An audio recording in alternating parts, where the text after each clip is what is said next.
Bueno, hola a todos, reciban un cordial saludo. Vamos a continuar con nuestro estudio de la carta a los Romanos en el versículo 18, Romanos 1:18. En nuestra lección anterior estuvimos hablando del versículo 17 sobre dos aspectos fundamentales importantes de nuestra fe, que son la justicia de Dios y lo que es un justo en un sentido bíblico. Y a través de estudiar muchos versículos en la Biblia, concluimos que la justicia de Dios es su voluntad salvadora a favor de su pueblo del pacto. ¿Qué es la justicia de Dios? Su voluntad salvadora a favor de su pueblo del pacto. Que donde está la justicia también está la salvación, que son términos paralelos que tienen que ver con las promesas de Dios establecidas en su pacto. Muy bien. En las Sagradas Escrituras, a una persona que es considerada muy piadosa por seguir cuidadosamente las instrucciones de Dios en su pacto, es llamada un tzadik, que es el término hebreo que se traduce al español como justo. Y vimos cómo la justicia, como los justos, están directamente relacionados con el concepto de pacto. Romanos 1:17, Pablo cita: porque en el Evangelio, el cual es el poder salvador de Dios, en el Evangelio, la justicia de Dios se revela por fe, o sea, creyendo y para seguir creyendo, por fe y para fe. Y como prueba de que lo que él está diciendo es verdad, de que ese es el patrón de Dios, de que Dios siempre ha actuado de la misma manera, él cita las Escrituras y dice: como está escrito, y cita al profeta Habacuc 2:4 que dice: mas el justo por su fe vivirá. Habacuc, por supuesto, está citando la Torá. El libro de Génesis, Génesis capítulo 15, versículo 6, está citando a Abraham. Abraham confió, le creyó a Dios, siguió sus instrucciones, y su fe, su confianza en Dios, el seguir sus instrucciones, le fue contado como justicia, porque siempre ha sido de la misma manera. Y es lo que Pablo está tratando de decir en la carta de Romanos en el versículo 17, que es la confianza en Dios lo que hace que Dios atribuya justicia al hombre. En otras palabras, la justicia de Dios, lo vimos la lección anterior, tiene que ver con la actividad de Dios mover a una persona que está en una posición de mal delante de él a una posición de estar justo en su presencia. Porque también la justicia de Dios tiene que ver con la actividad de Dios establecer el bien dentro de los seres humanos cuando se le cree, cuando se le confía y se recibe sus palabras. Muy bien. Ahora, nosotros vamos a entender mucho mejor este tema de la justicia de Dios a medida que avancemos, porque, bueno, Pablo, lejos de cambiar de tema, en realidad él solamente tiene una cosa en la mente, y es hablar de la justicia de Dios. Yo hago esta aclaración porque al nosotros seguir con nuestro estudio, al seguir leyendo, nos da como la impresión de que Pablo está cambiando de tema, como que un tema se cerró en el versículo 17 y uno nuevo se está abriendo en el versículo 18. Y esto acontece porque nuestras Biblias actualmente están divididas por capítulos, versículos y subtítulos de cabecera. Por ejemplo, en la versión Reina Valera del 60 que yo tengo, aparece la culpabilidad del hombre como subtítulo de cabecera entre el versículo 17 de Romanos y el versículo 18. En tu Biblia puede aparecer otro subtítulo, pero es importante que sepamos que la Biblia no fue escrita con capítulos, versículos ni subtítulos de cabecera. Muy bien, esto fue creado con el fin de facilitar la búsqueda de porciones dentro de la Biblia. Pero además de ese beneficio, que es muy útil, pero por el otro lado produce un daño inmenso, porque tiende a darnos esa apariencia de que un tema se ha cerrado y que se inicia uno nuevo, así que nos saca fuera de contexto, y eso es lo que hace que doctrinas falsas se creen, que terminemos apartados de la verdad de Dios. Así que en nuestro estudio de hoy, aunque nos vamos a centrar en el versículo 18, vamos a leer el contexto de lo que Pablo nos va a decir en el versículo 18. Así que vamos a leer Romanos capítulo 1, desde el versículo 16 hasta el versículo 33. Por favor, acompáñame en la lectura bíblica. Romanos 1:16 en adelante dice de la siguiente manera: porque no me avergüenzo del Evangelio, porque es el poder de Dios para salvación a todo aquel que cree, al judío primeramente y también al griego. Porque en el Evangelio la justicia de Dios se revela por fe y para fe, como está escrito: mas el justo por su fe vivirá. Porque la ira de Dios se revela desde el cielo contra toda impiedad e injusticia de los hombres, que detienen con injusticia la verdad. Porque lo que de Dios se conoce les es manifiesto, pues Dios se lo manifestó. Porque las cosas invisibles de Él, su eterno poder y deidad, se hacen claramente visibles desde la creación del mundo, siendo entendidas por medio de las cosas hechas, de modo que no tienen excusa. Pues habiendo conocido a Dios, no le glorificaron como a Dios ni le dieron gracias, sino que se envanecieron en sus razonamientos y su necio corazón fue entenebrecido. Profesando ser sabios, se hicieron necios y cambiaron la gloria de Dios por imagen de hombre corruptible, de aves, de cuadrúpedos y de reptiles.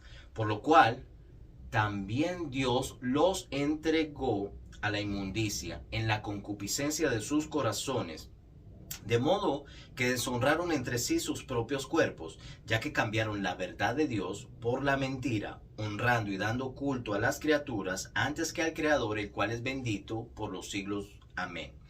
Por esto Dios los entregó a pasiones vergonzosas, pues aún sus mujeres cambiaron el uso natural por el que es contra naturaleza. Y de igual modo, también los hombres, dejando el uso natural de la mujer, se encendieron en su laxivia unos con otros, cometiendo hechos vergonzosos hombres con hombres, y recibiendo en sí mismos la retribución debida a su extravío. Y como ellos no aprobaron tener en cuenta a Dios, Dios los entregó a una mente reprobada para hacer cosas que no convienen, estando atestados de toda injusticia, fornicación, perversidad, avaricia, maldad, llenos de envidia, homicidios, contiendas, engaños y malignidades, murmuradores, detractores, aborrecedores de Dios, injuriosos, soberbios, altivos, inventores de males, desobedientes a los padres, necios, desleales, sin afecto natural, implacables, sin misericordia, quienes habiendo entendido el juicio de Dios, que los que practican tales cosas son dignos de muerte, no solo las hacen, sino que también se complacen con los que las practican. Muy bien, así que Pablo, anteriormente al versículo 18, ha dicho que el Evangelio es el poder de Dios para salvación, porque el Evangelio revela la justicia de Dios. Así que si el Evangelio es el poder de Dios para salvar a los que creen, a los que confían y tienen fe, la pregunta sería, ¿y entonces qué pasa con los que rechazan el Evangelio? La respuesta de Pablo en el versículo 18 es que ellos reciben la ira de Dios.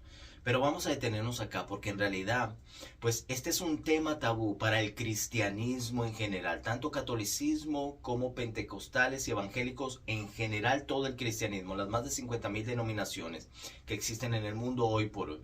Y la razón es que en el cristianismo Dios no puede ser tanto amor como ira al mismo tiempo. Y como creyentes del Nuevo Testamento, del Nuevo Pacto, Dios es amor. Y como el cristiano es creyente del Nuevo Testamento y en el Nuevo Testamento Jesús es el nuevo Dios, entonces para el cristianismo la ira debe ser una cosa del pasado. En otras palabras, para el cristiano, el Dios del Antiguo Testamento era el Padre, el cual era un Dios de enojo, de celo, por tanto de ira, de juicio, de retribución. Pero en el Nuevo Testamento el Dios es el Hijo, el cual es un Dios de amor, de paz, de misericordia, de tolerancia. Pero si esto que el cristianismo cree es cierto y ellos tienen razón, entonces Pablo acabó de comprobar que él está equivocado y que es un total mentiroso, porque en el versículo 18 él expresa abiertamente que el mismo evangelio y el mismo poder de Dios que salva también trae la ira de Dios desde el cielo contra los injustos. ¿Y por qué el evangelio hace esto? La respuesta es muy sencilla. Porque el Evangelio es justo, el Evangelio es justo, por eso revela la justicia de Dios. Pero vamos a hacernos la siguiente pregunta que hemos venido formulando por las dos lecciones anteriores. Pero, ¿cómo algo puede considerarse justo si no hay definición y diferencia entre comportamiento correcto versus comportamiento incorrecto? Además, si no hay consecuencias para el comportamiento incorrecto y bendiciones para el comportamiento correcto, ¿De dónde sale la definición del bien y del mal? ¿Dónde está eso escrito para que nosotros sepamos? Bueno, en el tiempo de Yeshua, para los apóstoles de Yeshua, como para Pablo, la respuesta que debería ser la misma para nosotros hoy en día es que es en el Antiguo Testamento, donde lo que los judíos llaman la Torá y el cristianismo llama la ley de Dios. Ahí es donde se nos define el bien y el mal con mucha claridad. Pero alguien se podría parar al frente y decir, espérate un momento, yo he aprendido que hay un antes y un después de la cruz. En otras palabras, antes de la cruz, antes de la muerte, del sacrificio de Jesús, los mandamientos de Dios estaban vigentes y por eso Jesús y sus discípulos vivían acorde a los mandamientos, guardando sus fiestas, sus Shabbat, sus días de reposo y obedeciendo los mandamientos de Dios. Pero después de la cruz, nosotros ya no necesitamos guardar los mandamientos porque ahora vivimos bajo gracia. Bueno, eso es una interpretación del versículo de que ya no estamos bajo la ley, sino bajo la gracia. Pero vamos a mirar a uno de los apóstoles de Yeshua, quien escribió 50 años después de la cruz. El apóstol Juan, el discípulo amado, que fue el último de los apóstoles en morir, él escribió en Primera de Juan, en su epístola, en su carta Primera de Juan, capítulo 3, versículo 4, lo siguiente. Él dice, todo el que comete pecado infringe también la ley, pues el pecado es infracción de la ley. ¿Qué es pecado? El pecado tiene que ver directamente con infringir la ley de Dios. Nosotros ya no prestamos atención a la ley de Dios, la estamos infringiendo. Bueno, eso dice la versión Reina Valera del 60. Bueno, vamos a mirarlo en otra versión. En la Biblia de las Américas, la Biblia de las Américas, el mismo versículo dice, todo el que practica el pecado. La diferencia es que en la versión Reina Valera dice todo el que comete pecado. Acá dice todo el que practica el pecado, practica también la infracción de la ley. Pues el pecado es infracción de la ley. La verdad es que no importa en qué versión de la Biblia nosotros busquemos este pasaje, para Juan, quien escribió esta epístola o esta carta 50 años después de la cruz, su definición de pecado sigue siendo la misma del Antiguo Testamento, el de la Torá, acorde a Moisés. Pecado es transgresión de la ley. Bueno, alguien quisiera volverse muy emocionalista y espiritualizar, porque espiritualizar las cosas es ser emocionalista. Y diría, bueno, para mí la definición de pecado es más que eso, que una definición de diccionario. Pecado es ofender a Dios, ofender a mi Dios, es rebelarme contra Él, es un atentado contra Dios. ¿Pero por qué? Por cuanto no le estás creyendo a Dios y estás menospreciando sus instrucciones, sus mandamientos, los cuales te hacen bien, te llevan al bien. Ahora, miremos nuevamente, volvamos a Romanos capítulo 1, versículo 18. Pablo dice, porque la ira de Dios se revela desde el cielo contra toda impiedad e injusticia de los hombres que detienen con injusticia la verdad. Observa que detener la verdad es uno de esos comportamientos equivocados que los impíos e injustos hacen. ¿Que yo dije? Detener la verdad es uno de esos comportamientos incorrectos, equivocados que los impíos e injustos hacen. La pregunta sería, ¿y cuál es la verdad? Bueno, una respuesta general, alguien podría decir, la palabra de Dios es la verdad. Es verdad, pero una respuesta más conciso a eso es el pacto de Dios por el cual Él mismo juró por su nombre, y el Evangelio, que es la promesa cumplida de ese pacto, son la verdad. Repitámoslo nuevamente. El pacto de Dios por el cual Él juró por su nombre y el Evangelio, que es la promesa cumplida de ese pacto, es la verdad de Dios. Ahora, tenemos que saber algo acerca de Romanos 1, 18 al 33. Y es que Pablo, como judío, como fariseo, está empleando un método de enseñanza que se llama Midrash. Midrash quiere decir sermón. Es un método de enseñanza que consiste en tomar algo que pasa en la sociedad en el presente, en este caso lo que Pablo estaba viendo en Roma, y usarlo para aplicar una verdad de las Escrituras. Yo creo que en este caso Pablo tiene en mente una porción de las Escrituras que nosotros vamos a leer, que es el Salmo 50. Pero vamos a discutir algo primero. Nosotros ya hemos visto hasta acá en nuestro estudio, desde que comenzamos, a Pablo ser muy abierto, directo y franco y sin tapujos al hablar. Y al enfrentarse al pecado, Pablo no va a ser la excepción. Ahora Pablo se va a enfrentar de frente y directo contra el pecado, y en especial contra la inmoralidad y la perversión sexual. Ahora, la inmoralidad y la perversión sexual, bueno, también son un problema en el presente de nuestra sociedad. Y a diferencia de otros problemas que nosotros tenemos serios, como por ejemplo el terrorismo, que es un atentado directo contra la vida, el problema serio de la inmoralidad y la perversión sexual son un problema serio porque son un atentado directo contra nuestra alma y nuestra seguridad eterna. Y es un problema tan serio que no solamente ha dividido a las naciones, sino que también ha dañado profundamente al grupo de creyentes, a la iglesia cristiana como al judaísmo. En este tema de la inmoralidad y la perversión sexual, congregaciones reconocidas se han separado, se han dividido. Y la causa de esto es su alejamiento de Dios y de sus mandamientos. ¿Cuál es la raíz del problema? El alejamiento de Dios y de sus mandamientos. Quiero que leamos el Salmo 50, versículo 16 al 23, para que veamos que en realidad Pablo tenía este pasaje de las Escrituras cuando está escribiendo a los romanos, en el versículo 18 al 33. El Salmo 50, 16 al 23 dice de la siguiente manera: pero al impío Dios le dice: ¿qué derecho tienes tú de hablar de mis estatutos y de tomar mi pacto en tus labios? Pues tú aborreces la disciplina, y a tus espaldas echas mis palabras. Cuando ves a un ladrón, te complaces con él, y con adúlteros te asocias. Das rienda suelta a tu boca para el mal, y tu lengua trama engaño. Te sientas y hablas contra tu hermano, al hijo de tu propia madre calumnias. Estas cosas has hecho, yo he guardado silencio. Pensaste que yo era como tú, pero te reprenderé y delante de tus ojos expondré tus delitos. Entended ahora esto los que os olvidáis de Dios, no sea que os despedace y no haya quien os libre. El que ofrece sacrificio de acción de gracias me honrará, y el que ordena bien su camino le mostraré la salvación de Dios.